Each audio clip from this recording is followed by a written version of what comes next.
What? What you talking about?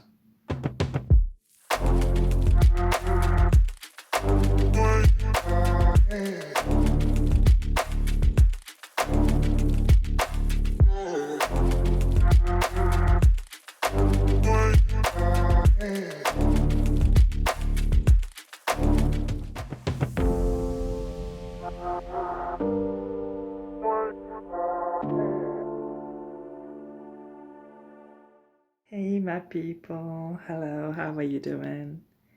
Well, I hope you're doing good. Um, yeah. Over here, you know what? It's rainy. Well, today was okay, but for the past like almost 2 weeks, it's been super cold here. Well, cold and most of all rainy, and it was like I don't know, like a month ago, maybe 3 weeks. I don't remember exactly, but it was hot. And I got the duvet out and everything. I was like, "Ooh, yeah, it's warm, yeah."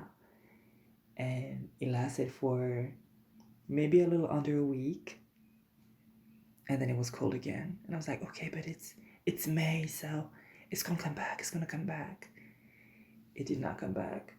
I put the duvet back, y'all. I was just too cold. Like every night, no, I'm not doing this. I am a person. I am from the Caribbean. We don't do this. We don't. We just don't do this. But anyway, aside from that, things are okay. Things are alright. And still on my writing, still, honing my craft, learning things, and learning not only about writing, but about the contests side of writing, because it's not exactly the same thing. And, but that's also like the thing in between writing and writing for contests is this idea of writing for a specific audience. And that's something to consider. But that's something that's not simple, right? And I'm thinking, like, as I'm talking about this, I'm thinking about a friend of mine, a really good friend of mine, who he's one of my besties. Come on, let's just say it. Um, who is also a writer, and I was reading something he was writing. He had written, sorry, because he's done with it, but something he had written. And yeah, there's that question of, okay, but who is this for, and also who's reading this, and which makes a whole lot of difference when you are black and you are writing. There are references in there that all the black people are gonna understand, right? Like we're gonna see this and we're gonna be like, and perhaps not all white folks would. And I have also this feeling, and I don't know how right I am. It would be hard to actually verify that, but there is this general movement of white people who don't really want to hear about what white people as a whole are responsible for, right? They just don't want to hear it. It's like they get on the not all white people train, and they just stop. That's it for them. And if you talk about anything that's actually relevant to your history or your present life, they might not want to, hear about that. So if you talk about slavery, because slavery is like a huge part of Caribbean culture, you can't ignore it. You can't pretend it doesn't exist, because it shaped our cultures as they are today. But it's a white judge who's like, yeah, enough of that stuff. Like, just wholesale, not trying to understand what is being said here, not trying anything. Just like, okay, we don't want to hear about this because bad, because my feelings, because whiteness, right? Whiteness centers itself, but only but not in the bad experiences. Like, no, don't tell us what we're responsible for. And just to make sure, right? I'm talking about whiteness. I'm not talking about people who happen to be white, because it's a different thing, and we can get into that some other time. But today, I like to talk about predators, predation, and the queer community, especially our young ones. So stay tuned.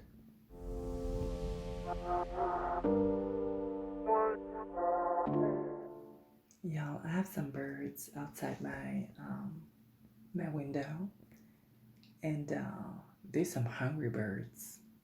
I fed them yesterday. Like I'm like, you know what? I'm gonna put a whole like big heap of seeds. Everything's gone, and I think that what happened is that they called their homies, and they were like, you know, hey, my friend, yeah, I got a deal for you. Like, hey, come and get these seeds. And yeah, what that means is they're sharing. Oh, and that leads me to, do you want to share with me? Because I'm open to it. And if you have some extra seeds, some extra coins, I'll take that. If you want to help out, because this is not 100% free, if you want to help out, you can go to ftnpod.com/donate, or just ftnpod.com, and you'll see the donate button at the top, and you can just donate any amount, and I accept like dollars and euros and pounds, I believe. So you can do that, or if you want to do it, more like on a more consistent basis, you can follow that same link, ftnpod.com, and you'll see a Patreon button. And from there, you can donate like $2 a month. Just $2, baby. Or more. It's up to you. Anything is fine. And if you don't have the means, if you don't want to, also, because, it's your coins, not mine, you can also do the free thing, which is sharing this podcast, leaving a review, a 5-star review. Come on now. And talk to your friends about it. That's free, and that makes me happy, and that makes the algorithm happy. Well, my side of the algorithm, it makes it happy. Whatever that means, you know what I'm talking about. So, whatever kind of help you want to provide, already thankful, and thank you.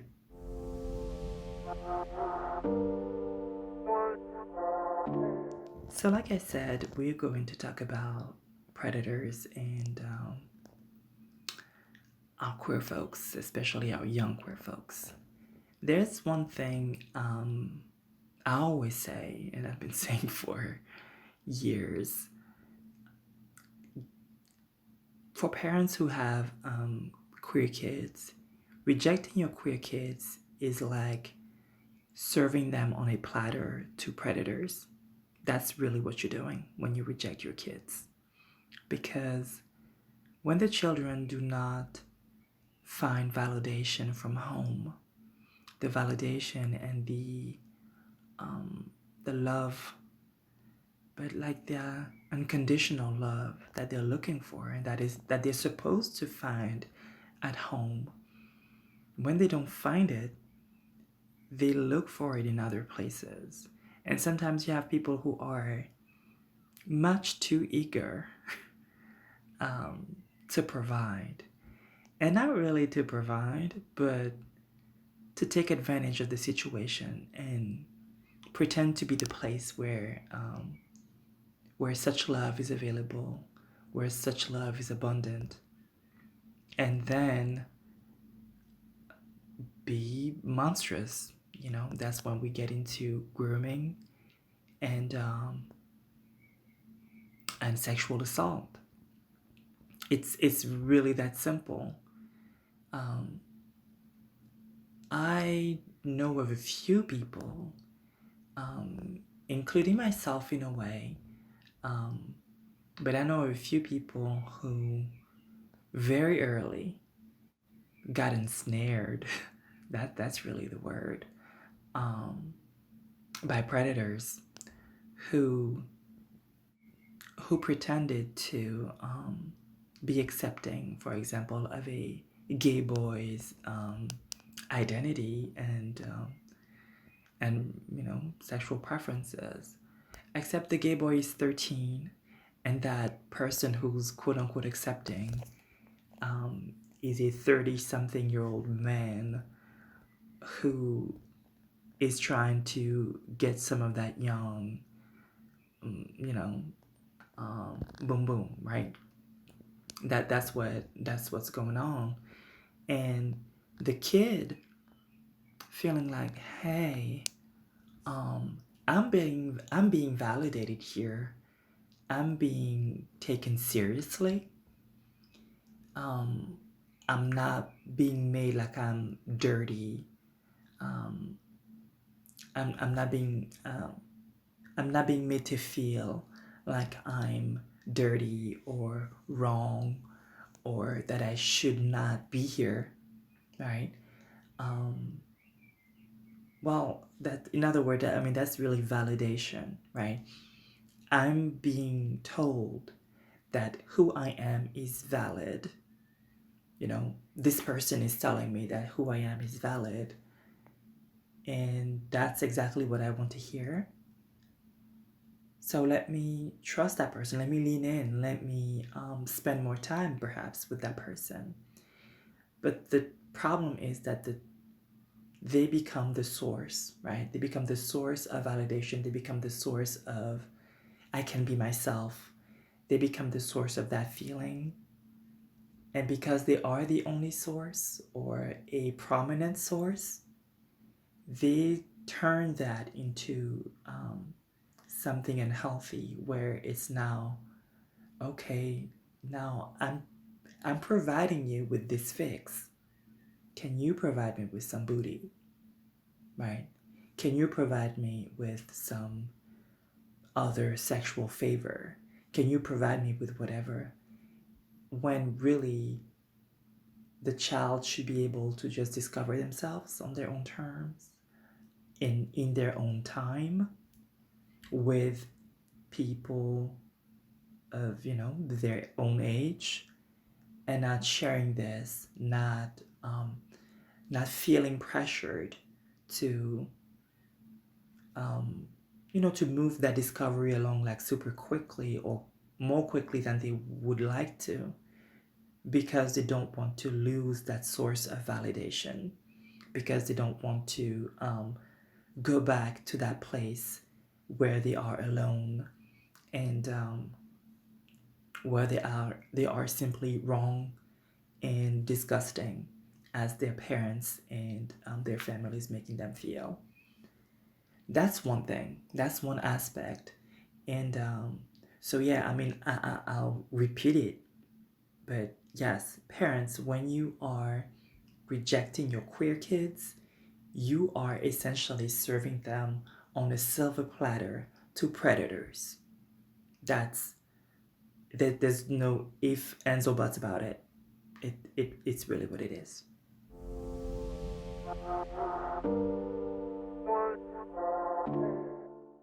There's also another situation that I want to address regarding younger queer folks.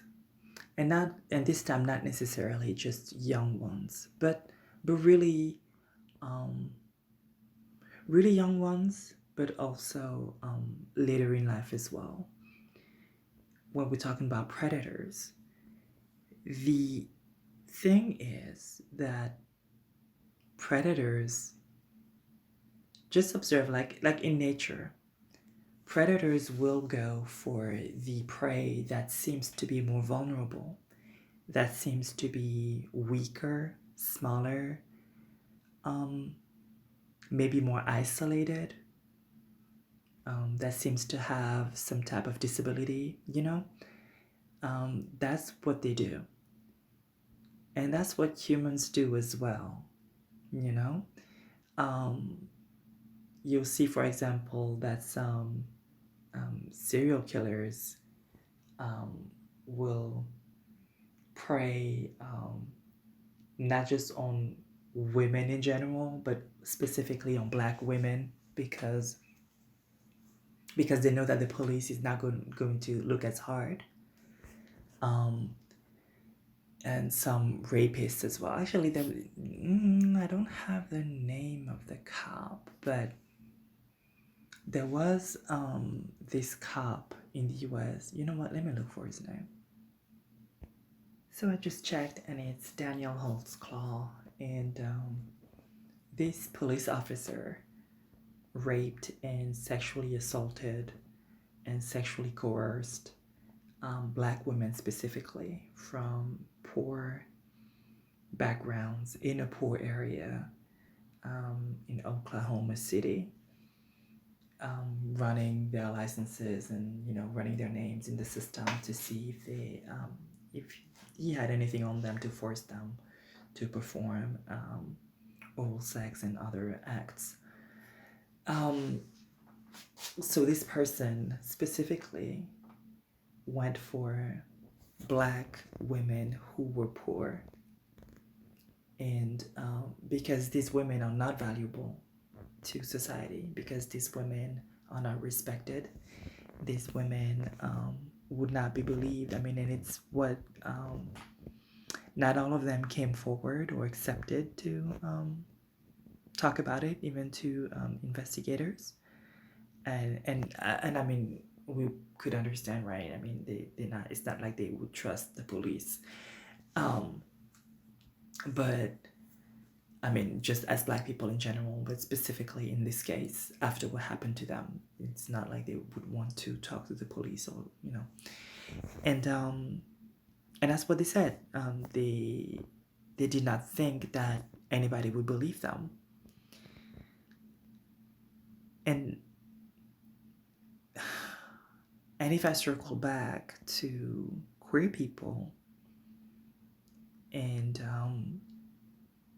especially queer kids, because there is this idea that queerness is sexual and perverted, and there's, for some reason, it's not just about who you prefer to be with romantically or even sexually. It's not even about who you want to be with. It's about or simply your identity.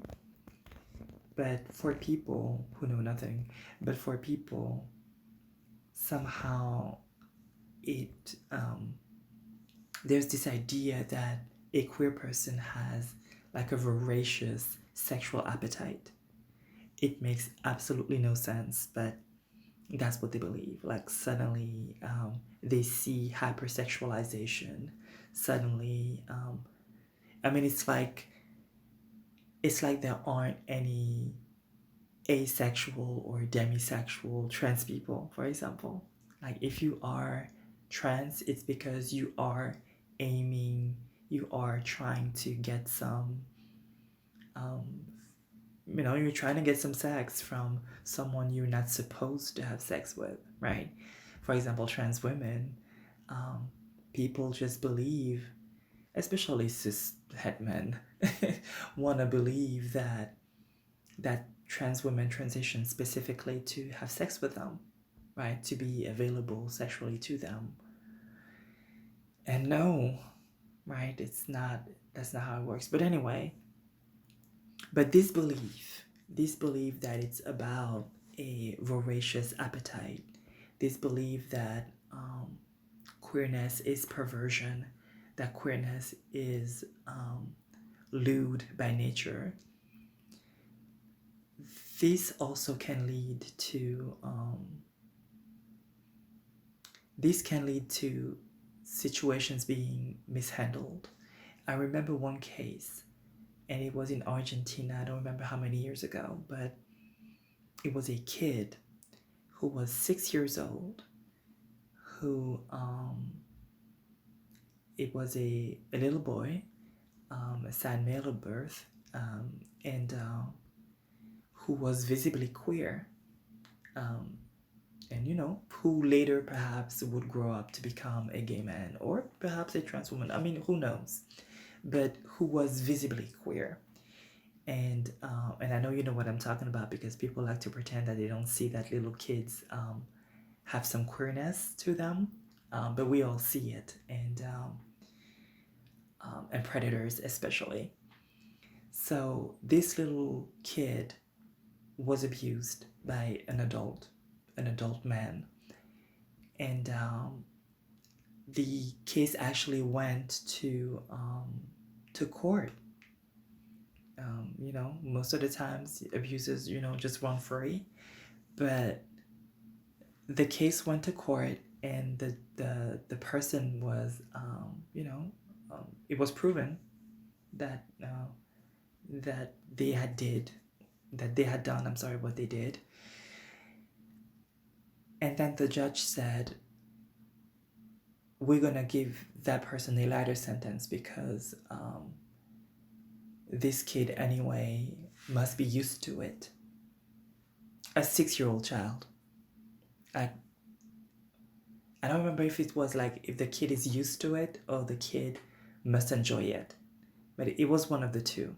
But both are equally perverted and disgusting, because it's assigning some type of desire to a kid who is just a child, right? And that vision, that perception made it so that the kid did not get justice. I mean, it's complicated anyway. I mean, I don't know if just putting the person in jail is enough justice, when we're talking about a kid losing so much. But to the extent that that justice can be served, the kid did not get it, right? That's one thing. But if I come back a little, let me just go back to the targeting. It's because people know that little queer kids will feel ashamed, because they have been shamed for their queerness, even when kids are not out, but that when they are visibly queer, they are constantly being shamed. We all know it. We have all heard little kids say, hey, or later as adults say, hey, oh, you're a little fruity. I mean, we know. I don't think I need to get into all the details. I don't think I need to convince anybody here. But there is some type of conditioning that lets the little kids know that it's not okay to be who they are. And if they go ahead and talk about what has happened to them, which is very much in the context of who they are, of their identity, their core identity, which people keep telling them is wrong, they don't want to talk about it. And so predators run free, because they specifically target people that are not valuable. They specifically target people who will not be believed. And that is a responsibility of us, like, as a society, right? It's not just parents, although it is, also, I mean, it's mostly parents.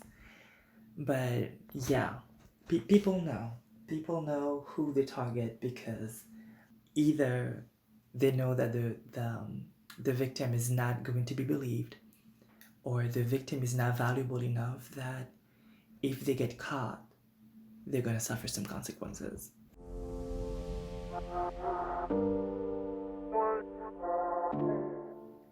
I also want to say this real quick before I go. And see, this is like a super short episode, but um, I said myself to some extent. So I'll say something real quick.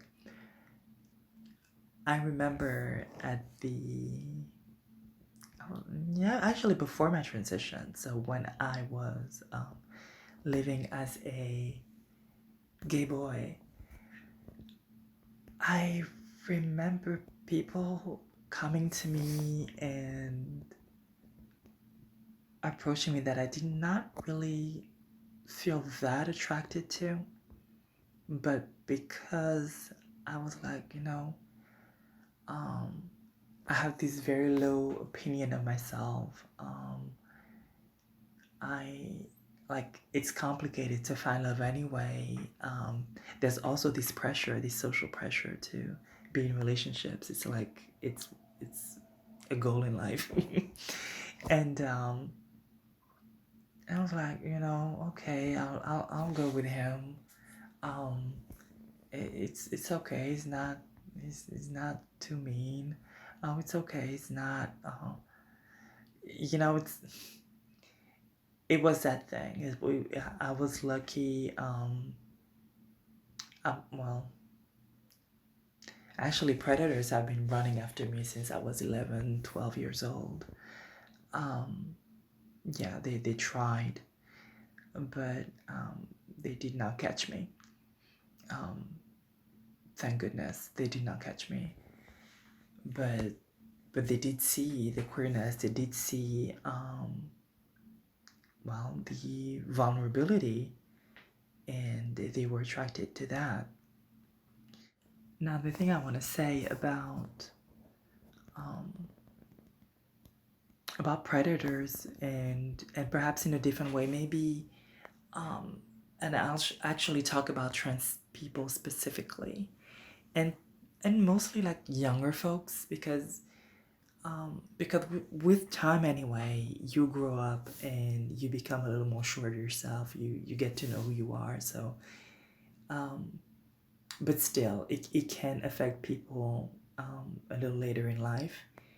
It's validation for trans people, um, even in the LGBTQ plus community where trans people are supposed to be safe. We're not always safe. I remember I was not always feeling welcome or like there was room for me, especially with, not especially actually, because it was with, it was with the lesbians, it was also with gay boys. I mean, it was a different vibe, but like the transphobia or the antagonistic feelings toward trans people were different and were expressed differently when it was expressed. I'm not saying that it was always the case, but when it was expressed, it was different. But it was felt. Every time it was expressed, it was felt. And when you, as a trans person, especially a trans person who is straight, and you have cis het people who are like, you're not actually a woman, or not actually a man, whatever, and you find that person, that chaser, who is willing to validate you. What has happened more than once to people in the community is like, okay, well, this person is validating me, even if I don't like them necessarily, like I'm not attracted to them, or even if I'm not, I mean, they're not the person I would choose. But okay, let me go with them. That's one thing. That maybe that's the less harmful side of it. But there's also another part that's a little more vicious. And it's, well, because this person is validating me, and like I was saying in the first part, I'll let them do more things than I would normally accept. So that's where you get into STIs being spread because people are like, you know what, I don't want the condom. And it's like, okay, well, this person is validating me. I'm not getting this validation anywhere else. Let me do it without the condom. And then you get got. And then you know, it's like, okay, you know, treatments and all of that, you know, that mess that you could have avoided simply because of validation.